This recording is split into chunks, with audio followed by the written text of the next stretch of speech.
Happy day, week, month, or year you are viewing this. Welcome back to my channel 963 LYFE.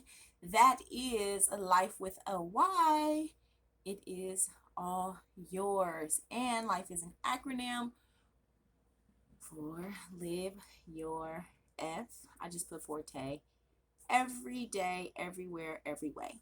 Okay.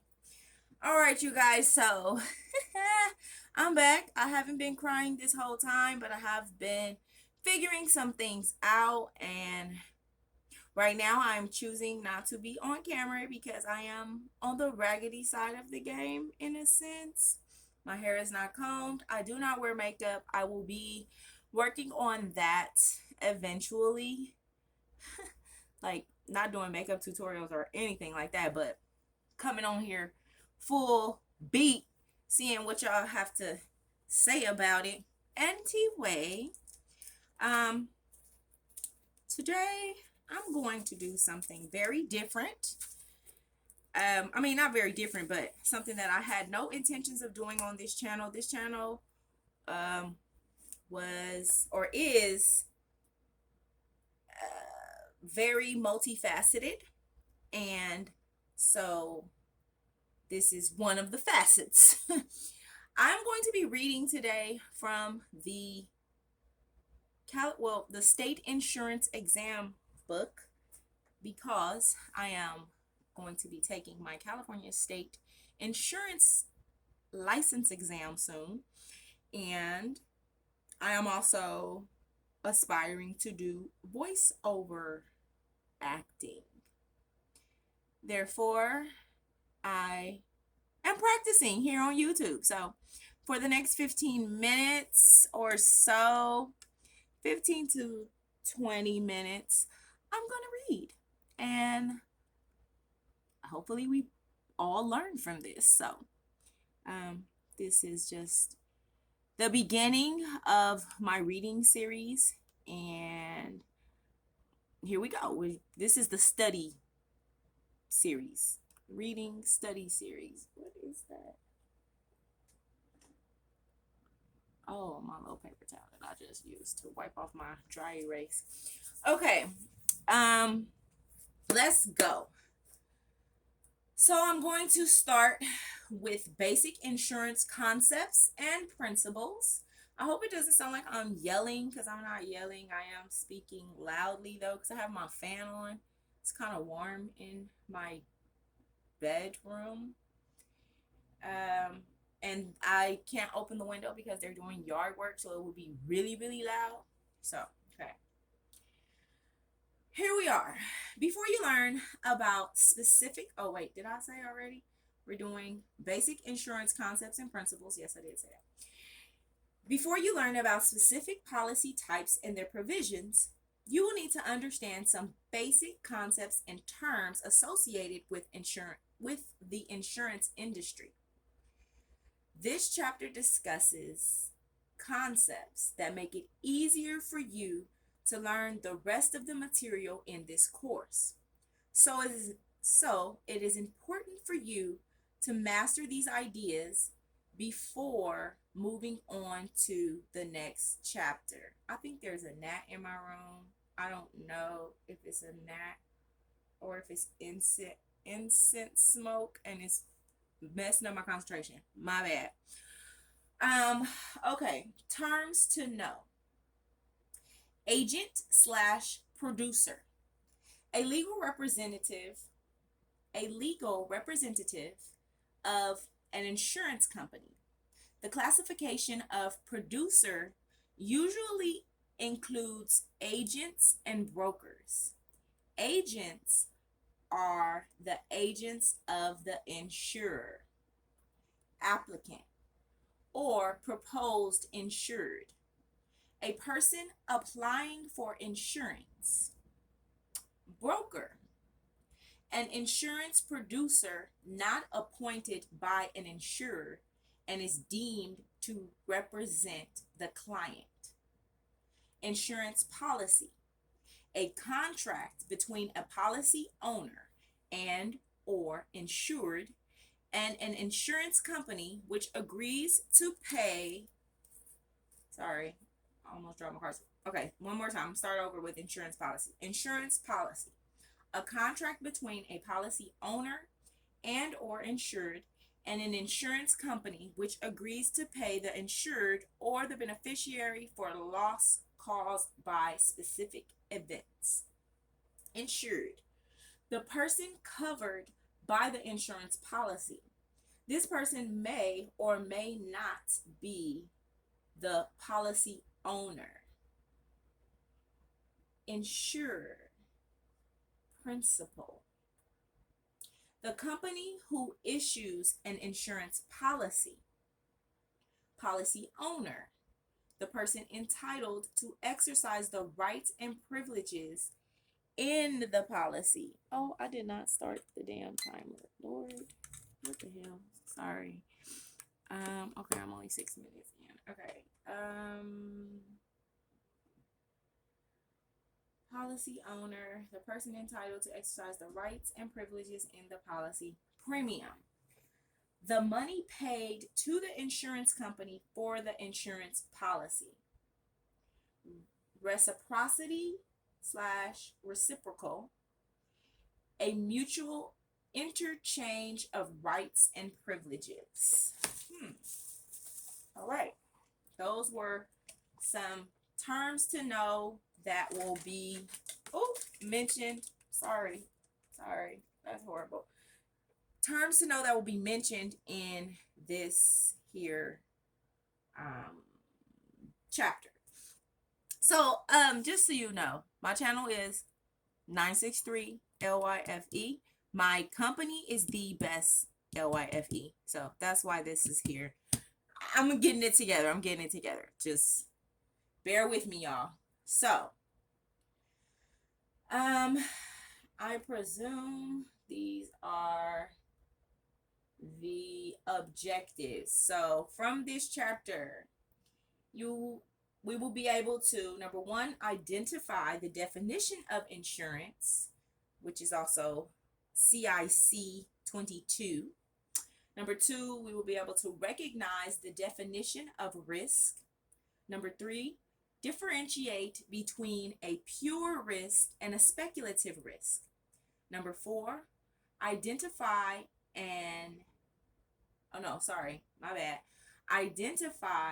definition of peril. Number five, identify a definition of hazard. Number six, differentiate between morale, and physical hazard. Number seven, identify the definition of the law of large numbers.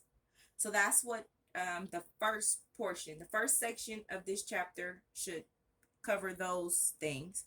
And then the second portion, number one, be able to,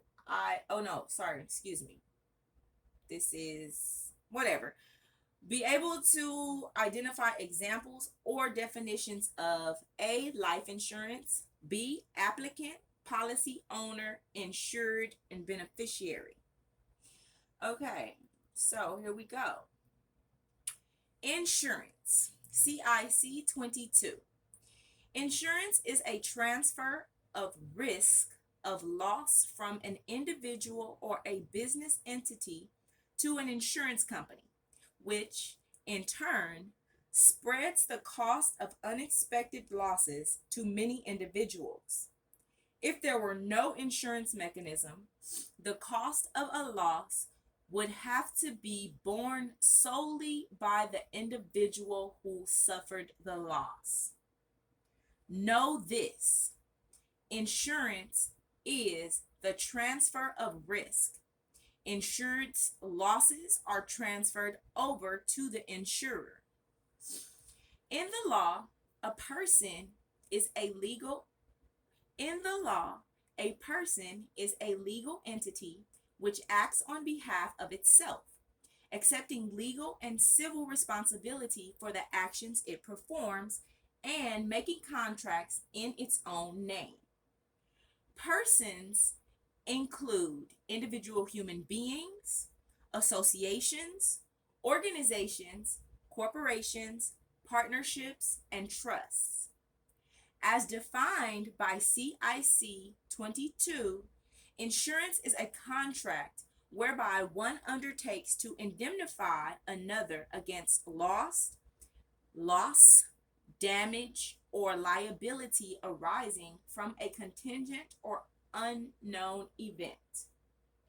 In broader terms, insurance is the legal agreement or contract whereby the two parties involved agree to the limits of the indemnification, the circumstances under which it will occur, and what things of value, consideration, will be exchanged by the parties to the contract. I really didn't understand much of that, like just on the surface. However, maybe if I listen to it 2 more times. Okay, anyway, let me be clear. I have read all of this stuff quite a few times. However, I know it well enough to answer multiple choice questions, but explaining it to someone in intelligent terms and sounding and knowing that I know what I'm saying, I'm not there yet. So that's why we're here. That's why I'm reading it here with you all. Okay? So hopefully this helps me and y'all. All right. So there is a diagram. I don't know if this is even called a diagram, but purchase of life insurance. The policy owner pays the premium to insurance company.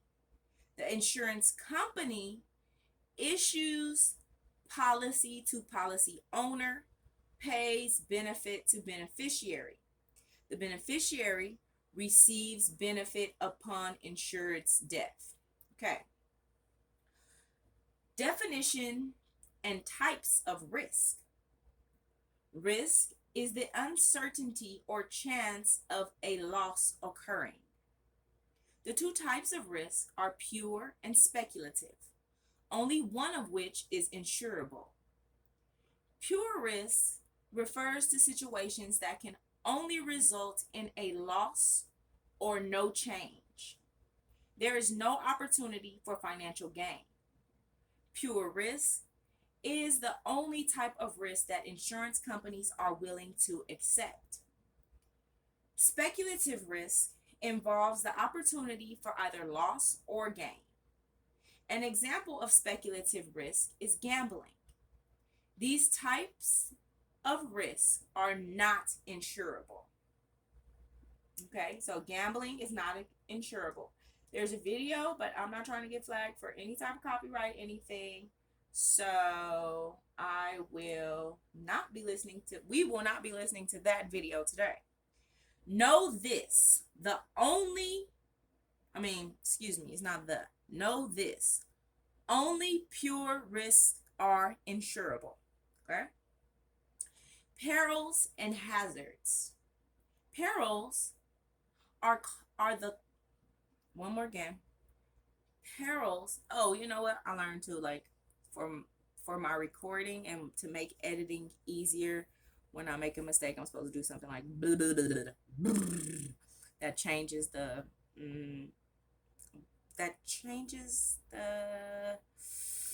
equalizer thing. Anyway, that's for another video. Sorry, y'all. I get distracted easily, and I'm working on it. Okay. So we are on perils and hazards. Perils are the causes of loss insured against in an insurance policy.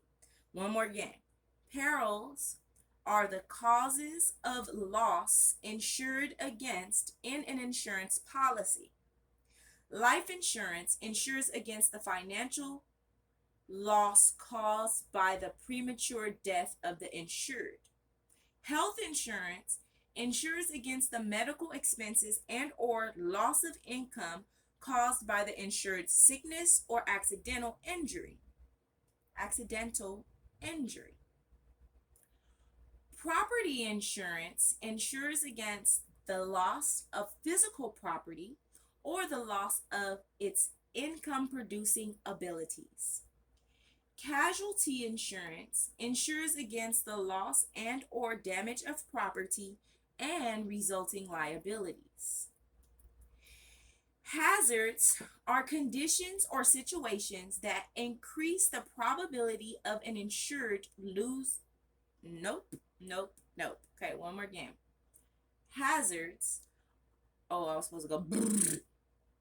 Hazards are conditions or situations that increase the probability of an insured loss occurring.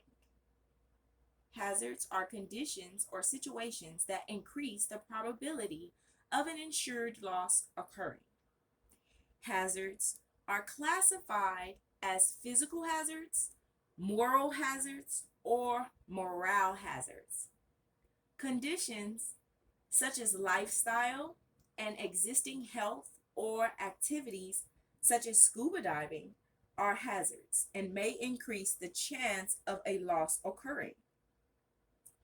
Physical hazards are individual characteristics that increase the chances of the cause of loss.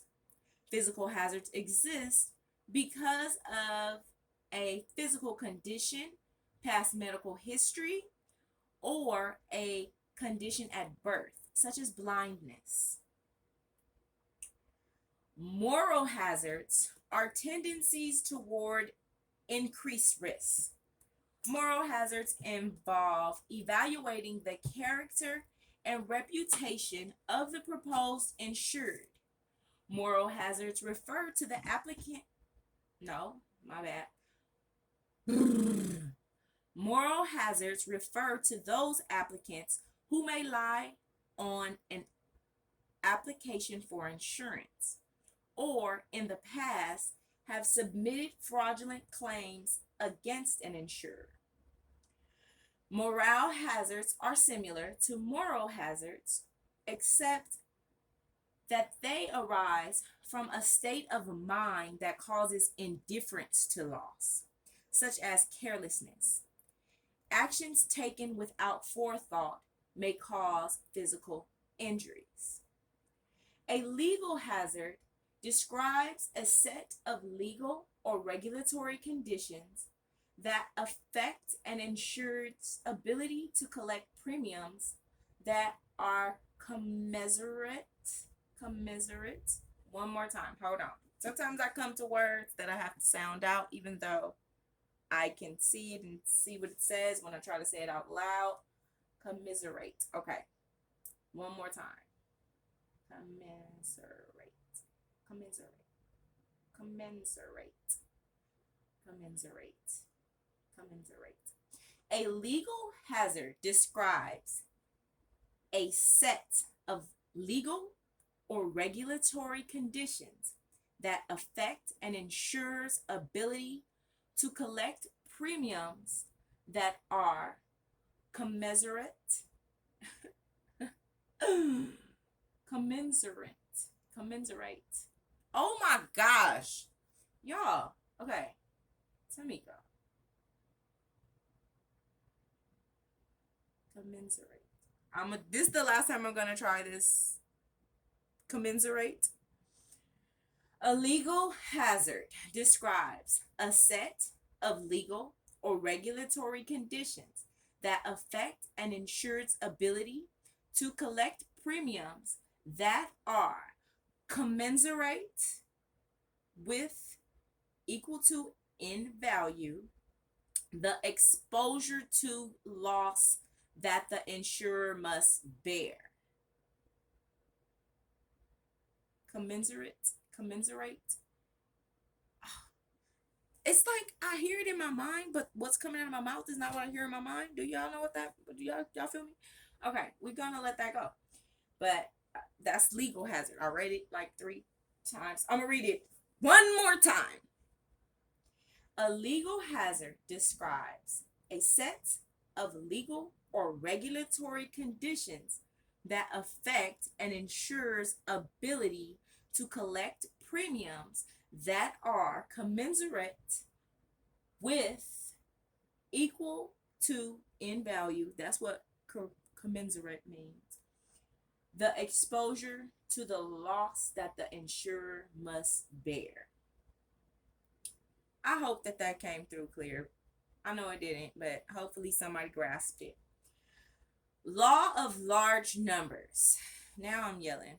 I just, right then, I was just yelling. Okay. The basis of insurance is sharing risk among a large pool of people with a similar exposure to loss, a homogeneous group.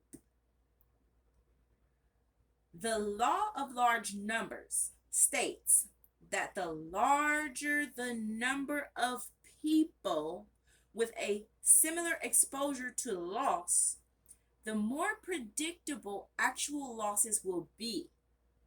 This law forms the basis for statistical prediction of loss upon which insurance rates are calculated.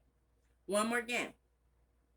The basis of insurance is sharing risk among a large pool of people with a similar exposure to loss, a homogeneous group. The law of large numbers states that the larger the number of people with a similar exposure to loss, the more predictable actual losses will be. This law forms the basis for statistical prediction of loss upon which insurance rates are calculated. Okay, example. When an insurance company issues a policy on a 35-year-old male, the company really has no way of knowing or accurately predicting when he will die. However, the law of large numbers looks at a group of similar risks, 35-year-old males of similar lifestyles and health conditions, and makes some conclusions based on statistics of past losses. This allows the insurance company to have a general idea about the predicted time of death for this type of insured and to set the premiums accordingly. There's another video here. As I said, no flagging for me, so I won't be putting up anything that is questionable. And we're going to be bringing this to a conclusion soon, in about 5 minutes or so. Well, I don't know. We'll see. Know this. As the law, what the heck? Okay. Know this.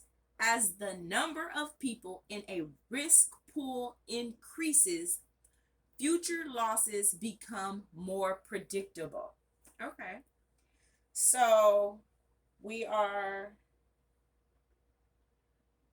okay, we're coming to a part. So be able to identify a definition or the correct usage of the term loss exposure. Be able to identify risk management techniques. Be able to identify risk situations that present the possibility of a loss. Be able to identify the meaning of adverse selection and profitable distribution of exposures. Okay, so I don't know exactly what section this is, however. Well, I mean, I do because it says it. Anyway, I don't even know if I'm going to actually put this video up because it's a mess. Okay, I had an alarm just go off. Hopefully it didn't interfere with the video. Okay. Here we go. Loss exposure. Exposure is a unit of measure used to determine rates charged for insurance coverage. One more again. Exposure is a unit of measure used to determine rates charged for insurance coverage.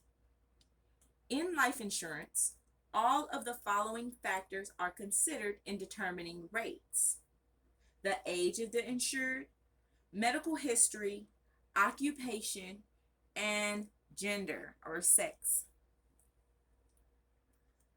A large number of units having the same or similar exposure to loss is known as homogeneous. The basis of insurance is sharing risk among the members of a large homogeneous group with similar exposure to loss. So there's another little diagram, and it's hazards, conditions, and actions that increase risk or probability of loss. Perils, causes of loss. Loss, reduction of value, basis for a claim. Insurance, transfer of loss, protection. Know this: a risk is a chance that a loss will occur. A risk, know this: a risk is a chance that a loss will occur. A hazard increases the probability of loss. A peril is the cause of loss. Okay, and so this is about to go into, okay, let's do this. A profitable distribution of exposures or spread of risk exists when poor risks are balanced with preferred risks, with quote unquote average or quote unquote standard risks in the middle. The purpose behind distributing risks in this manner is to protect the insurer from adverse selection. This is one of the key principles of insurance. Okay, so I'm already at 26 minutes and some change. So I'm going to stop it here, and then next video we will go into adverse selection. Please like, comment, share, and of course subscribe. I appreciate you all. I will be back very soon. Deuces. 963 LYFE.